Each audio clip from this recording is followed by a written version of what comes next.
කෙල්ලට කියලා ගත්තේ බා. තාම දී ගන්න බැරි වුණා. ආදරේ වැඩිපුරම තියෙන්නේ තනියෙන් හිතින් ආදරය කරන කට්ටිය ළඟද? නැත්තම් දෙන්නට දෙන්න ආදරය කරන තැන් වලද වැඩිපුර ආදරය තියෙන්නේ? ඒක පාර්ශ්වික ආදරයක් කියන්නේ මචං මම හිතන විදියට හරි ප්‍රබල ආදරයක් ඒක. ඔයා එහෙම කියන්නේ හේතුව මොකද්ද? හේතුව කොච්චර ආදරය කිව්වත් අනිත් ආදර කතා ඇතුලේ Tamanට වටිනාකමක් කොන්දේසි කියලා දෙයක් තියෙනවානේ.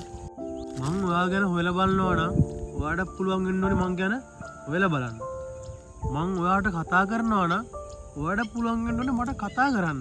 මං කතා කරගම්ම බලන් ඉන්න ඕනේ නෑනේ ඔයාට. අන්න ඒ වගේ හැම ආදර කතාවම දුවන්නේ Tamanට වටිනාකමක් කොන්දේසි සහිතව. සාමාන්‍ය ආදර කතාවක් දුවන්නේ එහෙමනේ බා. Tamanට වටිනාකමක් තියෙන්න ඕනේ. Taman ගැන හොයලා බලන්න ඕනේ. අනිත් කෙනාට ඒ දේ ලැබෙන්න ඕනේ කියලා. තමන්ව තීරුම් ගන්න ඕනේ කියන්නේ බා. හැබැයි මචං තනියම හදවතින් ආදරය කරන අය. ඒක පාස්තික ආදරයක්. මෙතන තියෙන්නේ එක වචනයක්වත් එක මොහොතක්වත් කුංචි පිළිගැනීමක්වත් නෑ මචං. හදවතින් ආදරය කරද්දී එයා දන්නෙත් නෑ, එයා දකින්නෙත් නෑ. අඩුම තරමේ එයා ගතින්වත් අල්ලන්න වෙන්නේ නෑ. සමහර දවස් වලට එයා හදවතේ මැවෙනවා මචං. මන්නම් හිතන්නේ එයාව හැම තප්පරයම හැම මොහොතකම හදවතේ මැවි තනියම එයත් එක්ක හදවතින් කතා කරනවා. එතන මචං සම්පූර්ණ ආදරයක් එයාට දෙන්න පුළුවන් වෙනවා. මං හිතන්නේ මචං එහෙම ආදරය කරන අය ළඟ ආදරේ ප්‍රබලයි. ආදරය හරි ලොකුයි මචං. කොච්චරද කියලා කියාගන්න බෑ ඒ කට්ටිය. තනියම හදවතින් ආදරය කරන අය. ඒක මෙච්චරයි කියලා මචං ලෝකෙට කියන්නවත් එහෙම තේරෙන්නේ නෑ මචං. ඒක අපි හදවතින්ම විඳ විඳ ඉන්නවා. අය කවදාද තේරුම් ගන්න ඉඳ කියන්නේ මම දන්නේ නෑ මචං. අපි දන්නේ නෑ.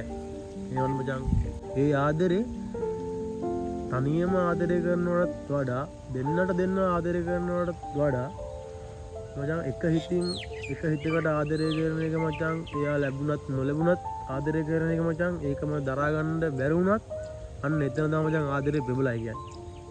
මම හිතන්නේ ඒක. එහෙම ආදරයක් හැමෝටම කරන්න බෑ බා. මං හිතන විදිහට ඒක පාස්තික ආදරේ ගොඩක් ප්‍රබලයි බා. ඒ මේ කෙල්ල රෝසමල දෙද්දි මොකක් කියලා දෙන්න ඕනේ? මුළු හදවතින්ම ඔබට විතරයි ආදරේ කියලා දීපන්.